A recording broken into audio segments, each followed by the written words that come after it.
comparaison peut paraître surprenante. Et rien en effet ne semble relier les Ménonites français à ces communautés amish qui vivent comme au XIXe siècle. Et pourtant, ils ont partagé les mêmes valeurs avant de se séparer.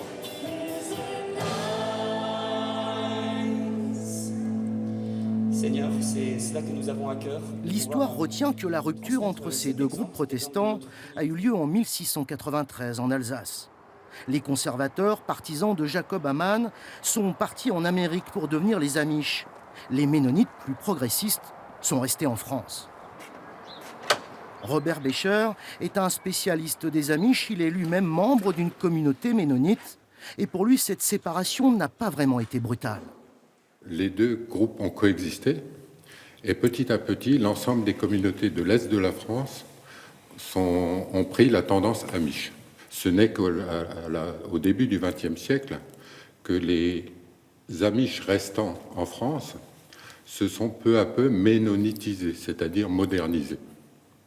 Et aujourd'hui encore, il existe des liens entre ces protestants historiques.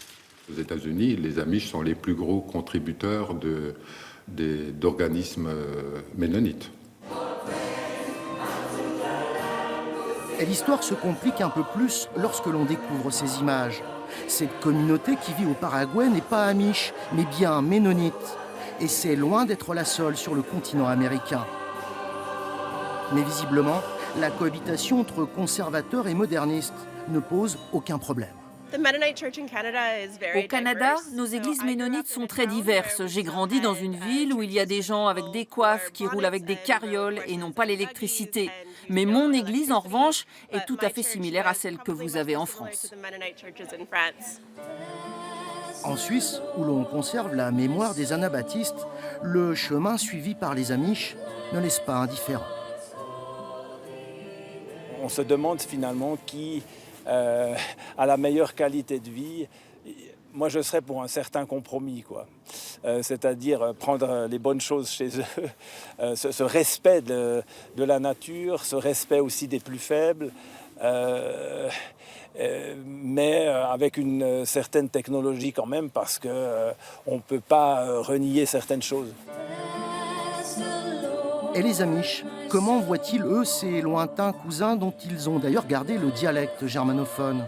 Robert Becher a pu vivre quelques jours parmi eux. C'était une des questions que j'avais posées à mon ami qui est aujourd'hui évêque Amish aux États-Unis. Est-ce qu'il me reconnaît en tant que frère dans la foi? Et il me dit oui. Donc leurs réponses sont toujours très courtes, très directes. Et donc je crois qu'aujourd'hui, les Amish reconnaissent les Ménonites et les Ménonites reconnaissent les Amish sans aucun problème. Des communautés Amish qui se développent grâce notamment à leur modèle agricole. Mais c'est aussi le cas des communautés ménonites qui ont toujours refusé ce repli identitaire.